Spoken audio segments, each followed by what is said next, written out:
किशोर जी शहर में रहते थे। उनको एक बेटी और एक बेटा था। बेटे का नाम अनिल और बेटी का नाम लीला था। उम्र होने पर पहले बेटी की और बाद में बेटे की शादी करवाई।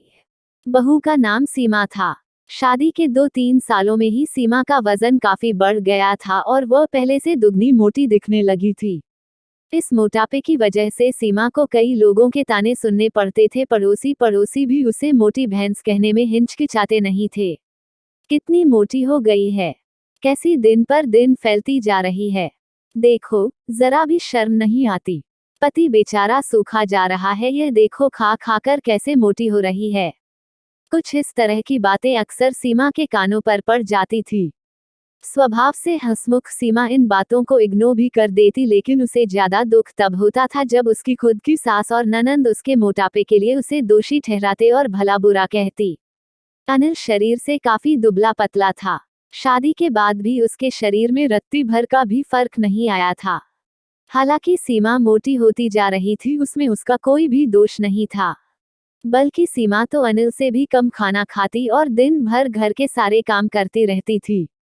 अपने मोटापे की वजह से चाहे किसी काम में कितनी भी दिक्कत हो, सीमा उस काम को कभी अधूरा नहीं छोड़ती थी।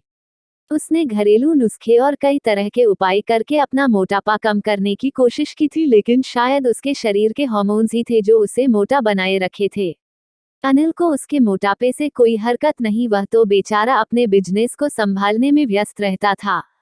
उसकी माँ और बहन हमेशा इस वजह से सीमा को कुछ ना कुछ सुनाते रहते थे और सीमा काफी रोया करती थी। सीमा जब भी मौका मिलता अपने पति से इस बारे में बात करती थी और कहती थी कि अपनी माँ और बहन को समझाओ, मैं मोटी हूँ, उसमें मेरा क्या दोष है। पूरी दुनिया मुझे कुछ भी कहे, मुझे फर्क नहीं पड़ता, लेकिन जब मेरे अपने की मुझे भला बुरा कहते हैं तो मुझे काफी दुख होता है। ऐसे ही दिन बीते चले गए।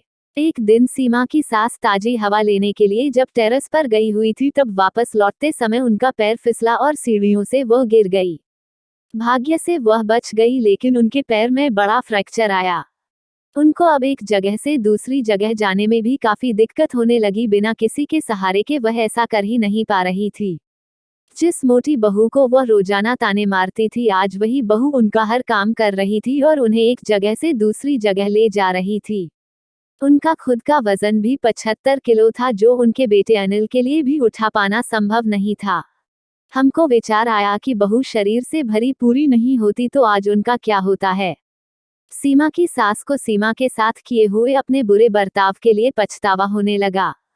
उन्होंने एक दिन मौका देखकर इस बात के लिए सीमा से हाथ जोड़कर माफी भी मांगी। सीमा ने कहा, अरे मालिक, आप माफी क्यों मांग रही है, आप मुझे समझने लगी, मेरे लिए इतना ही बहुत है। उस दिन के बाद सीमा के साथ में कभी भी उसे उसकी मोटापे की वजह से एक शब्द भी नहीं बोला, बल्कि तो उन लोगों से लड़ जाती थी जो सीमा को मोटी कहकर उसकी बुराई करते थे। सीमा की ननंद भी इस घटना के बाद उसे इस विषय पर कुछ भी ना कह सकी। खुश मिजाजी सीमा अब पहले की तरह ही सब कुछ भुलाकर खुश रहने लगी। दोस्तों, हमारे समाज में, हमारे आसपास आपको ऐसे कई लोग मिल जाएंगे जो दूसरों को उनके शरीर की बनावट के हिसाब से गलत नाम देते हैं या उन्हें नीचा समझते हैं। किसी की हाइट कम है तो नाटा, किसी का रंग काला है कालिया, कोई हेल्दी है तो मोटा, किसी के बाल कम है तो टकला।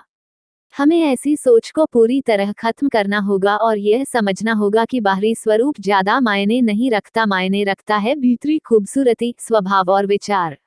आपको हमारी यह स्टोरी कैसी लगी कमेंट करके जरूर बताना। अगर आपने अभी तक हमारे चैनल को सब्सक्राइब नहीं किया तो ऐसी अच्छी कहानी सुनने के लिए हमारे चैनल को सब्सक्राइब करना, वीडियो को लाइक करना और मुझे सपोर्ट करना।